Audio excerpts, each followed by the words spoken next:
Hello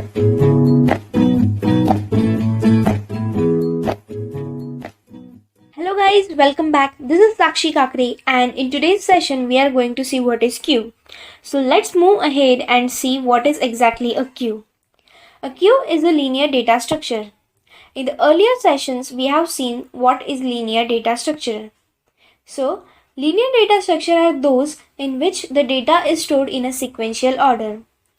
So again, queue is also a linear data structure. It follows first in, first out, that is FIFO principle.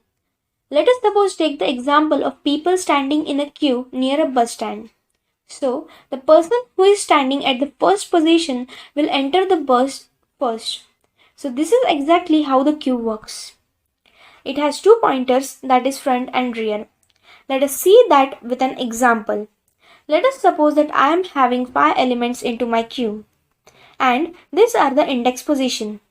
So basically the index position of the first element, that is in this case 10, the index position of the first element 10 will be my front end, whereas the index position of the last element will be my rear. Queue is generally having two ends, the front end and the rear end.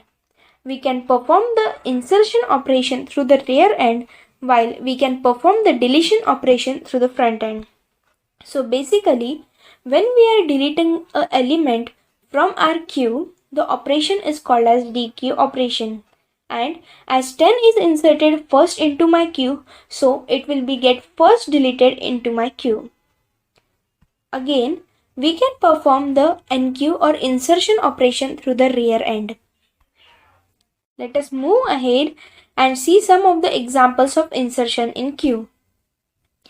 Let us suppose that this is my queue, which is in this case it is not having any of the element present into it.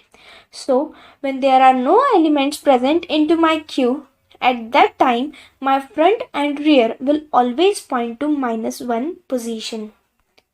In the next case, as there is one element into my queue, the front and rear, they both will point to 0. That is, when the first element is inserted into the queue, at that time the index position, or we can say that the front and rear both will be get incremented by 1.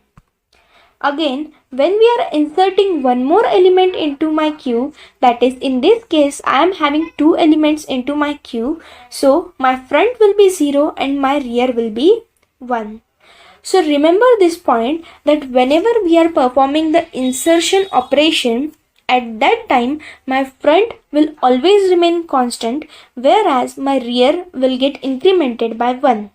And we can perform the insertion operation only through the rear end. Let us move ahead and see the enqueue or insertion in queue. How we can perform the insertion operation in a queue. So this is basically the algorithm, how we can perform this operation. If rear equals to max -1, then right queue is overflow. That is, when my rear is max -1, let us suppose that my queue is having 5 elements into it.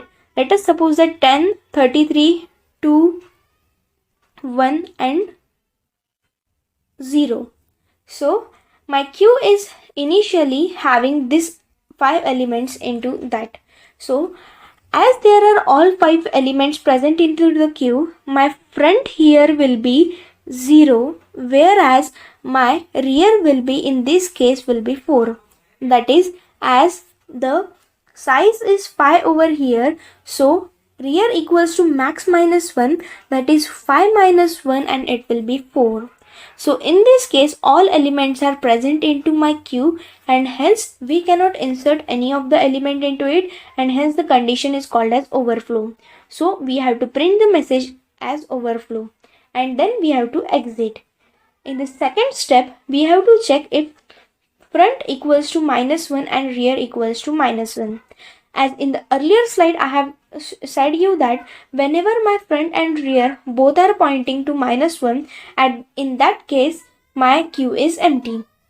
So And when we have to perform the NQ operation, at that time we have to make the front and rear equals to 0. And again, if the condition become false, that is, if my queue is not empty, that is, my queue is consisting of some of the elements, then in this case the else will get operated, and we have to perform the rear equals to rear plus 1.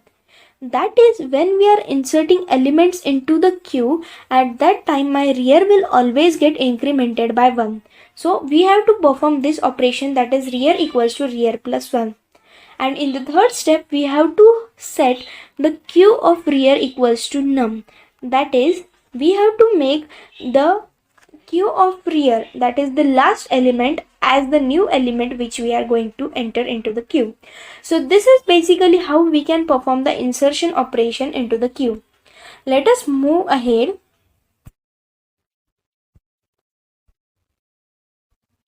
and see some of the examples of deletion in queue. So initially my queue is having two elements into it.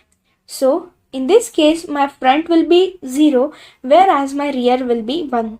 So I am deleting one of the element from my queue. So as we know that we can delete the element from the front end only. The first element entered into this queue was 10, and as I am performing the deletion operation, the first element will be get deleted, as queue works on first in first out principle. So here in this case 10 will be get deleted, and as there is no element at the first position, so my front will be get incremented by 1. Now in this case my front and rear will both become equals to 1. So remember this point, that whenever we are deleting any of the element from the queue, at that time the rear remains constant, whereas the front gets incremented by 1. So let us move ahead and let us see the dequeue operation in a queue. When we are deleting any of the element from the queue, at that time the operation is called as dequeue operation, and we can perform that operation only through the front end. So let us see the algorithm for it. In the first step, we have to check whether if the front is -1 or front is greater than rear.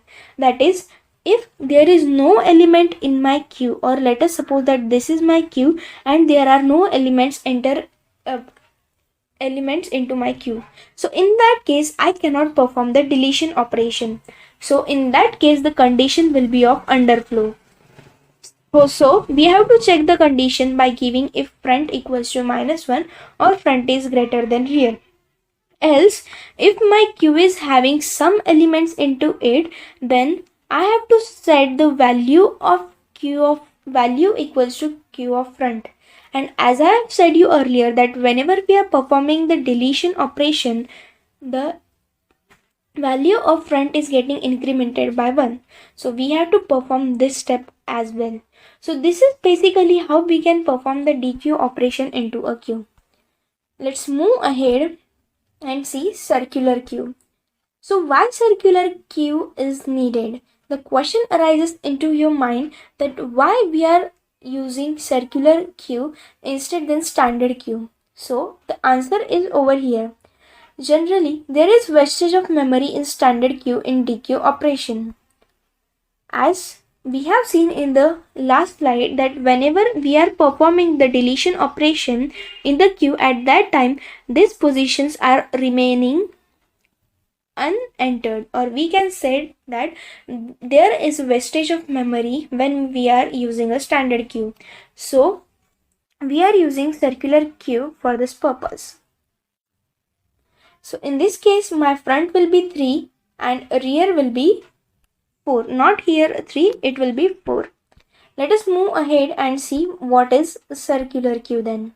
The arrangement of the elements q of 0, q of 1 up to q of n in a circular fashion with q of 1 following q of n is called a circular queue.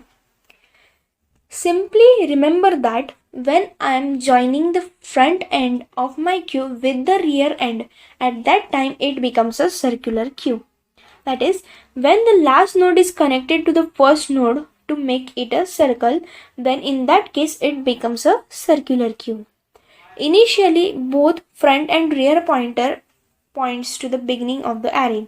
That is, when there is no element present in the circular queue, at that time the front and rear both will point to -1.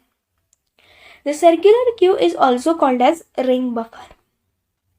So let us move ahead and see what is a circular queue. So the structure of circular queue basically looks like this.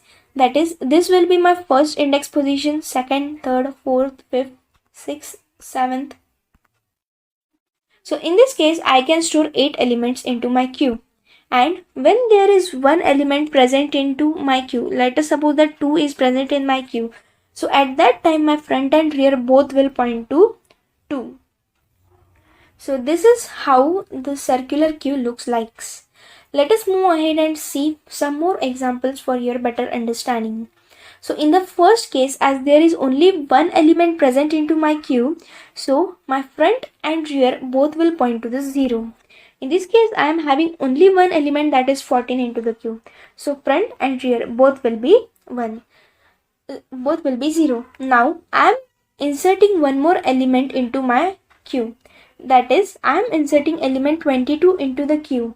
So whenever we are inserting element into the queue, we can insert that only through rear end, and at that time front remains constant, whereas the rear gets incremented by 1. So in this case, my front will remain constant, whereas my rear will get incremented by 1. You can see in earlier case it was 0 0, while in this case it is now 0 1. Again, I am inserting one more element into the queue, that is element 13. Again, as it is an insertion operation, so my front will remain constant and rear will again get incremented by 1. So now in this case, my front will become 0, whereas rear becomes 2. Again, I am incrementing one more element. So again, my front will remain 0 and rear will become 3. So now what I am performing in this next queue, I am performing the deletion operation.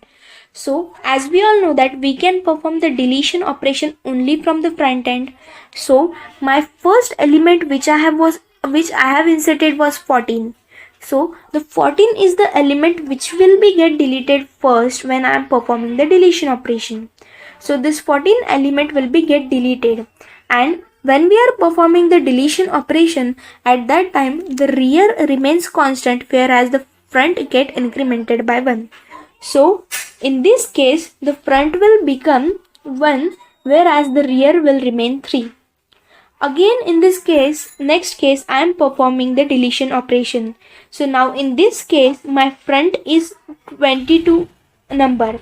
So in this case, as I am deleting that number, again I am having 2 elements, and as I am deleting the element, my front will get incremented by 1 and rear will remain as it is. So in this case, my front will be 2, whereas my rear will be 3. Again, now what operation I am performing over here? I am performing insertion operation. That is, I am inserting the element 9 into my queue. So my end in this case, or my rear in this case, was -6 and front was 13. So whenever I want to insert any of the element, I can perform that only through the rear end.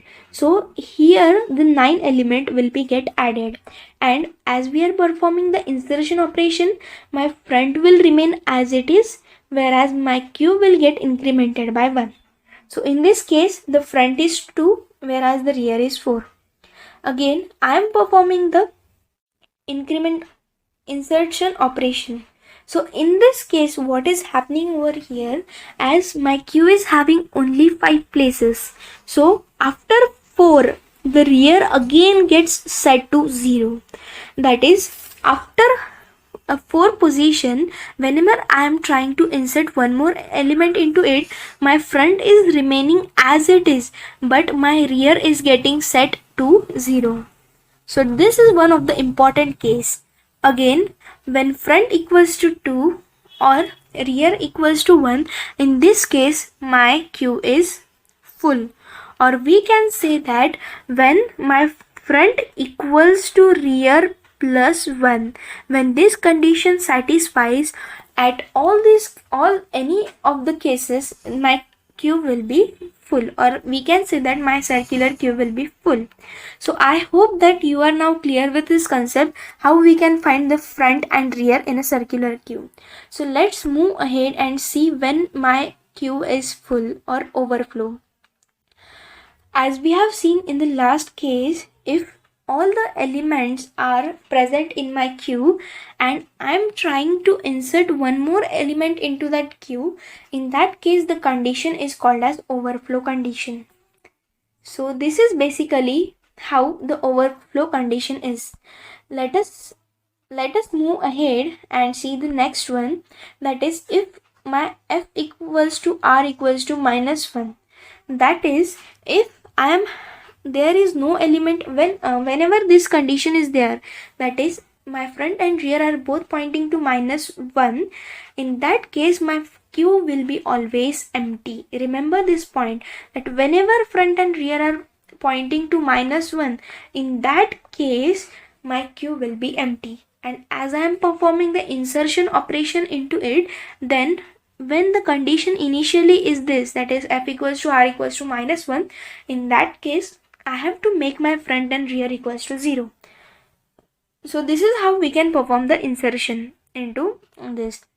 Again, let's move forward and see that if rear equals to max -1 and front not equals to 0.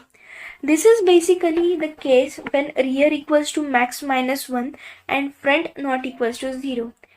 That is, there is only one place remaining into my queue which is empty. And when this case is there, we can perform the insertion operation. That is, as there is only one place remaining, so we can insert element into it. Let's move forward and see rear equals to rear plus 1. That is, as here only two elements are present into my queue, my front is pointing to 0 and my rear is pointing to 1. And as I am inserting element into my queue, I have to make the rear as rear plus 1. That is, I can insert the element from the rear end only. That is, I will insert the element over here, again here, as I can perform that operation through rear end. So in that case, as I am performing the insertion operation, I have to increment the value of rear as 1, rear by 1, whereas my front will always remain constant in the case of insertion. Again, let us move forward and see the insertion operation on circular queue, how we can perform that insertion operation. So this is basically the algorithm how we can perform the insertion operation on a circular queue. In the first step, if front equals to 0 and rear equals to max -1, then we have to write overflow. In the last slides, I have shown you all these conditions. That is, when my front is 0 and rear is max -1, in that case, my queue is full and I cannot perform any of the insertion operation into it. So in that case, it will be overflow. So I have to give a message as queue is overflow. Then we have to move to next step. If front equals to rear equals to -1, I have told you that whenever front and rear both are pointing to -1, in that case my queue is empty and I can perform insertion operation into it. So I have to set the front and rear equals to 0 in that case. Else, if my queue is not empty, then again, if rear, I have to check if rear equals to max -1 and front not equals to 0. And if this condition satisfies, then I have to set the rear equals to 0. Else, I have to increment the value of rear by 1 as I am performing the insertion operation. The next step is I have to set the queue of rear equals to value. And at the last, as we are inserting element, we have to make the queue of rear equals to value. That this will be the new value which we are going to insert into the queue. So this is basically the insertion operation, how we can perform it in a circular queue. Let us move ahead and see when queue is empty or underflow. So in this case, if in this case, as there is no element present into my queue, so my front and rear will point to -1. And as in this case I am performing the deletion operation or a DQ operation, so as there is no element, how can I that perform that operation? So this is not possible. So this is basically the underflow condition. So the next one is, if front equals to r equals to 0, then f equals to r equals to -1. That is, when my front and rear both are 0, in that case there is only one element present into my queue. And I can perform the deletion operation by making front and rear equals to 1. So this is how we can delete an element when only one element is present into the queue. That is, we have to make the front and rear equals to -1. Next is, if front equals to max -1, then we have to make front equals to 0. That is, when there are only one element position is empty, then we can delete the elements from the queue by making front equals to 0. So this is how we can perform the deletion operation. The next one is front equals to front plus 1. In this case, my rear is 1 whereas my front is 4. And as I want to perform the deletion operation, so the front end in this position is 4. So my 25th element will be get deleted. And as the front was 4, so it will now change from 4 to 5. And as it is changing from 4 to 5, so in that case my front is getting incremented by 1. So whenever I am performing the deletion operation in my circular queue, in that case my front is always getting incremented by 1. So let us move ahead and see the deletion operation on a circular queue. So this is basically the algorithm how we can perform the deletion operation on a circular queue. In the first case, if front equals to -1, then circular queue is underflow. Whenever front will point to -1, in that case my queue is empty. That is, there is no element present into the queue. So in that case it is not possible to delete any of the element. So the condition is basically underflow, and we have to give the message as the circular queue is underflow, and we have to go to the fourth step, that is exit. The next step is we have to set the value equals to queue of front. That is, as I am deleting this 14 element, I have to make the value equals to queue of front. This is basically now the queue of front. In the next step, if front equals to rear, then set front equals to rear equals to -1. That is, when front equals to rear, in that case only one element is present in my queue, and in that case I have to make the front equals to rear equals to -1. Else, if this condition doesn't follows, then we have to again check that if front equals to max -1. If this condition satisfies, then we have to set the front equals to 0, else front equals to front plus 1. That is, as I am deleting the element from the circular queue, let us suppose that I am having two elements, that is 14 and 2. So this is my front and this is my rear. That is, in this case my front will be 0 and rear will be 1.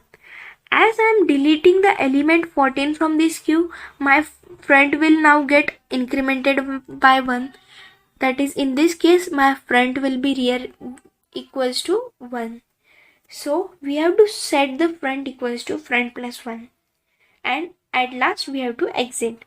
So this is basically how we can write the deletion operation in a circular queue.